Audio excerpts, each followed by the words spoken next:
नमस्ते दोस्तों, आज की कहानी है हमारी बेटे का फर्ज।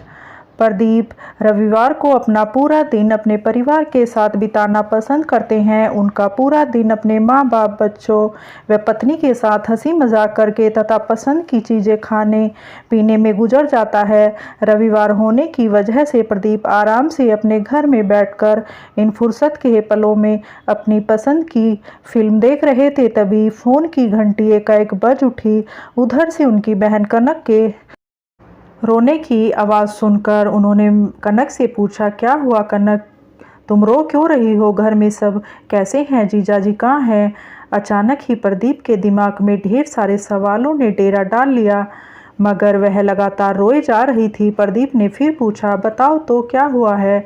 वह बोली, भैया आप घर आइए तभी बताऊंगी, फ़ोन पर यह बात नहीं हो सकती। प्रदीप ज्योति के साथ कनक के घर पहुंचे तो देखा जीजाजी अपना और अपने माँ बाप का सामान बांधकर कहीं जाने की तैयारी कर रहे थे। प्रदीप ने पूछा, क्या हुआ जीजाजी, आप कहाँ जाने की तैयारी कर रहे हैं? जीजाजी एकदम चुपचाप अपना काम किए जा रहे थे। फिर प्रदीप ने कनक से पूछा। तब कनक ने रोते हुए बताया, तेरे जीजाजी मुझे और बच्चों को अकेला छोड़कर गांव जाने की तैयारी कर रहे हैं। मैंने पूछा, क्यों? बोली, पता नहीं, अचानक कल दिन में उनको क्या हो गया। कल ऑफिस से आते ही गांव जाने की जिद करने लगे। प्रदीप की समझ में कुछ नहीं आ रहा था। उसने हिम्मत बांधी और वह जीजाजी के कमरे की तरफ चल पड़ा।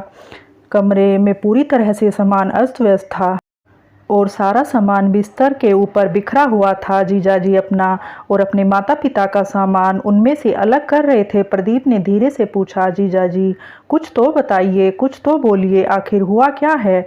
जीजाजी ने प्रदीप की तरफ देखा और बोले, यह बात जाकर अपनी बहन से पूछो। मुझसे क्या पूछते हो? मैं क्या, उससे जाकर पूछो तो वही बेहतर बताएगी। प्रदीप बड़ी उलझन में था। उसकी समझ में कुछ नहीं आ रहा था कि आखिर हो क्या रहा है। बड़े धैर्य से वह बोला, चलिए। जीजाजी बड़े बेमन से उनके साथ बैठ गए और बातें करने लगे। धीरे धीरे बातों का सिलसिला चल पड़ा। जीजाजी के मन की गांठ खुलने लगी। शुरू शुरू में तो सब ठीक चलता रहा, लेकिन धीरे धीरे कनक का व्यवहार उनके साथ खराब होने लगा। वह ठीक से ध्यान नहीं रखती, समय पर उनको खाना एवं दवाई नहीं देती और कुछ दिनों से तो वह उन दोनों के साथ दुर्व्यवहार करती है। उसका ज़्यादातर समय किट्टी पार्टी में ही गुजरता है। जब भी मैं ऑफिस से आता हूँ तो दोनों को उदास पाता हूँ। दोनों मुझसे अपना दुख छुपाने का बहुत प्रयास करते और गांव वापस जाने की बात करते, लेकिन एक दिन मेरे बहुत कुरेदने के बाद उनका सारा मन का गुब्बार फूट पड़ा और वह तब से ही गांव जाने की जिद करने लगे। उन्होंने बताया, 2 साल पहले तक घर में सब ठीक चल रहा था, लेकिन पिताजी को टाइफाइड होने के कारण मैं उनको इलाज के लिए गांव से अपने पास ले आया। यहाँ बहुत इलाज कराने के बाद पापा स्वस्थ हो गए। स्वस्थ होने के बाद वह वापस गांव जाना चाहते थे, लेकिन मैंने मना कर दिया, क्योंकि वहाँ उनकी देखभाल करने वाला कोई नहीं है। आखिर मैं उनकी अकेली औलाद हूँ। मैंने कनक को बहुत समझाया, लेकिन वो कुछ भी समझने को तैयार नहीं है। अतः मुझे यह फैसला लेना पड़ा। आखिर मुझे भी तो एक बेटे का फर्ज निभाना है। वो प्रदीप की तरफ देखते हुए बोले, तुम्हें शायद पता भी नहीं होगा प्रदीप की मेरे माँ बाप ने मेरे लिए क्या क्या किया है। मैंने ही तुम्हें कभी कुछ नहीं बताया। मेरे माँ बाप के पास गांव में कोई पैतृक जमीन या खेती बाड़ी नहीं है। उनके पास बस रहने भर के लिए 2 कमरे का मकान था। उन्होंने हमेशा दूसरों के खेतों में काम कर मेरा पालन पोषण किया। उन्होंने भले ही अपने लिए हमेशा कमी की, लेकिन मेरे लिए कभी भी किसी प्रकार की कमी नहीं होने दी। एक बार मेरे टीचर ने मेरे पापा से यह बात कही कि आपका बेटा पढ़ने में बहुत अच्छा है, इसे खूब पढ़ाना, एक दिन ये आपका नाम रोशन करेगा। बस पापा के मन में यह बात बैठ गई।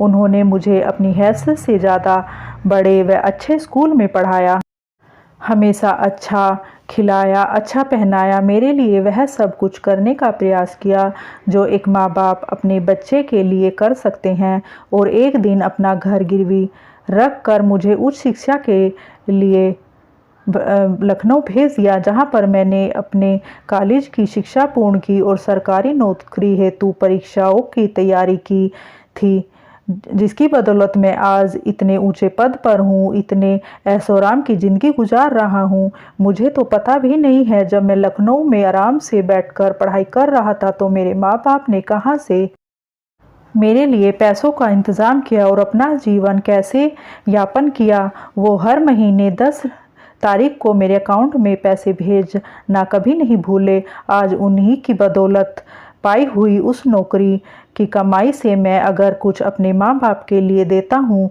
या उनके लिए कुछ करता हूँ तो उसमें भी तुम्हारी बहन को ऐतराज़ है। अब तुम बताओ प्रदीप कि इस उम्र में मैं उनको तो अकेला छोड़ नहीं सकता।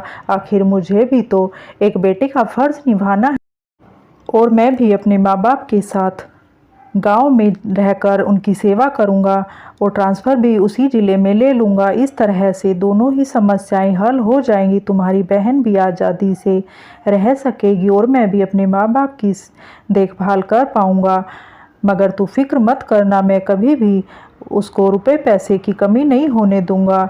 वो धारा प्रभाव बोले जा रहे थे। प्रदीप और ज्योति की समझ में अब सारी बात आ चुकी थी। प्रदीप कुछ कह पाते इससे पहले ज्योति उठकर कनक के पास चली गई और बोली, कनक, तुमने तो मेरी आँख खोल दी। सच में सास ससुर से छुटकारा पाने का यही तरीका सबसे सुंदर है। मैं भी आज घर जाकर सबसे पहले अपने सास ससुर को ही घर से निकालने का प्रयास करूंगी, ताकि मैं भी तुम्हारी तरह आराम और आज़ादी से भरी जिंदगी जी सकूं। तुम ही तो मुझे हमेशा उपदेश दिया करती थी कि भाभी, सदैव सास ससुर की सेवा करनी चाहिए, यह पुण्य का काम है। और तुम खुद अपने सास ससुर की यह सेवा कर रही हो थी। तुम यह सब मुझसे इसलिए कहती थी ताकि मैं तुम्हारे माँ बाप के साथ बुरा बर्ताव ना करूं। कनक आंसू पोंछते हुए अंदर चाय बनाने को चली गई और प्रदीप ने देखा कि जीजाजी के चेहरे में अचानक एक संतोष का भाव नजर आया। बेटे का फर्ज एक बच्चे के लिए उसके माँ बाप सदा आदरणीय हैं, पूजनीय हैं, वंदनीय हैं। उनकी सेवा से बढ़कर दुनिया में कोई और सेवा है ही नहीं, इसलिए माँ बाप की सेवा करना बेटे का फर्ज है। दोस्तों, अगर कहानी अच्छी लगी है तो लाइक करना और हमारे चैनल को सब्सक्राइब करना। धन्यवाद।